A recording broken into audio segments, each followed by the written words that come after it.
quick little intro for a little Izzy, the Isetta video that I did yesterday.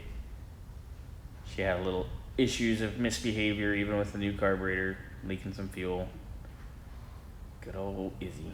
Anyway, got her fixed up, got it figured out. Here's details. So we were leaking fuel right here. I actually pulled the carb off to get to this. It made it a lot easier. Luckily we have seals, so I'm going to reseal all three of these lower ones because they were all wet. And maybe Izzy will behave.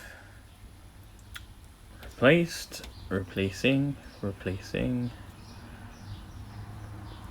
And also we've had some fuel leaking out of the vent here, so gotta investigate that as well.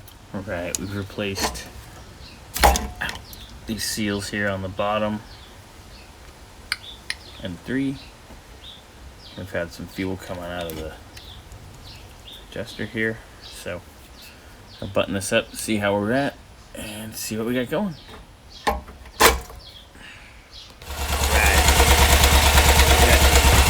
Izzy's idle is set.